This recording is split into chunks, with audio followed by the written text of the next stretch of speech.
yu legalize townaba Manipur laingangna warep lawkraba matungda masibu yaningba amasung yaningdaba haiba kanglup anikak uba phangle. Adubu yu legalize tawrokpa asina khunai da pirakpa saitheng adudi masibu yaningba amasung yaningdaba animakta sap manana phangani. Aidi yaningi natraga yaningde haiduna nanthokpa yaroi. Aduna masigi apapata asi thabakta onthoktringaida kupna yenghoba changi. Masigidamak academic discussion ama mathau tai. Adubu laibak thibadi akhangba miyoi kaya leijarabasu makoina mapan thokna hainingba wafam maning tamna haibagi thauna leitaba asini. Yu legalize tawbana ohelakpa yabasingi manungda khwaidagi maru oina yengba yaribasi khunai da tangdu leitadaba amadi imung mahi langba hengalakadaba aduni laingaki draft policy gi matungina chayol amagi manungda nomakak harau kumai natraga laingakna lepan numit amada dry state oihanduna yu leiba yonba amadi puba yahaloi aduna chayol amagi manungda numit taruk nidi laingakna ayaba piraba makalgi yu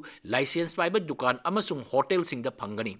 Draft policy asida sahi kunmagi makhagi miyoi singda yu yoloi haibatani miyoi amada nongmada chayolda natraga akaknaba matam amagi manungda yu kaya yamna phangangadage haiba yaudri. Yongaduriba hotel dukan natraga license piraba mafam singda nongmada chayolda natraga akaknaba matam amagi manungda yu kaya yamna yolhangadage haibasu yaudri. Yu legalize tawbada state asigi nupi kunaina yaningriba asigi achauba maramdi masigi amangba asi hakthengnana natraga nakoinana yumgi nupi singda phangi karigumba matamda imung manunggi semilonda amadi tangdu leitana hingba punsi marelda chauna akaiba tholei haujik laingakna khul leikaina maira paibina CSO singna khulai paiba loop singna yugi matakta athingba thamna kunaida amadi imung manungda asuk yamna saitheng piriba asida karigumba ayaba piduna yonba leiba amasung thakpa yahalagadi kari oirapa yabage haibasigi mi paiba nupi oibisingda phawi masimangna nupi oibisingna amadi CSO kharana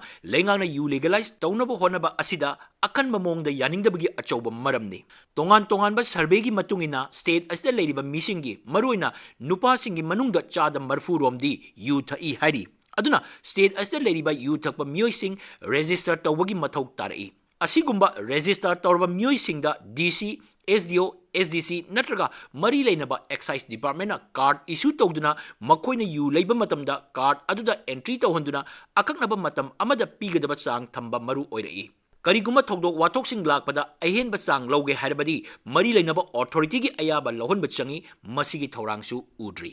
Manipur laingaki maikaidagi yu legalize townaba warep lawkhiba asigi matangda miyamda thamkiba wafamdi yu yonba thakpa puthok pusin tawbada athingba thamliba asi khara makai komthoklaga state ki semilon khara phagaranba aduga state asida phangliba phattaba makalgi yu sing thakpana haksang sohanbadagi kannabani Manipur laingaki matung ina phattaba makalgi yu thakpadagi Manipurda liver amadi kidney naba migi masing hengatle masisu sumdaba natte matam khargi mamangda local yu thakpadagi misi mina yaukhibagi thokdok phawbal laikre mapungoina Manipurda phangliba ayamba makalgi yu sing asi alcohol gi sang kaya yamna yawi haiba khangnaba pambai leitri aduna hojik phangliba makal khudingmakki yu asi thakpada kiningai oi ka hena haksang sohannaba maram oigani asigumba makalgi yu sing asi ningthina control togduna haksangda ka hena soloidaba makalgi yu miyamda phanganaba honabani masina leingakta sahi amada lupa koti satrukrom kaba ngamhangani haujik Manipur leingak amadi yu legalize toba pamdaba singna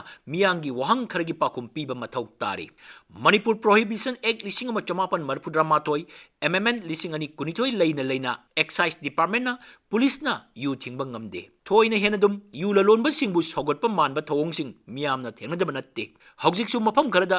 authority gi mamangda phongna adumak yoli legalize tawraba matungda asigumba ayaba pidaba yu yonfam sing thingba ngamgadoribra karigumba license piduna yolanba tarabadi hotel da restaurant da nupa macha kanglup thakmin chaminaba thingba ngamgadoribra masina khunai da kadai phawa solapa yai haibasi nainafam thoktabra yu legalize tawraba matungda laingangna phattaba yuni hariba yu sing asi thingba ngamgadoribra aduga laingangna yu legalize tawbasi chumde phatte harabanina yu asi khunai gi thabak thorom singda changdaba yadaba posak ama onthorogliba asi thingnaba kari khongthang lokatle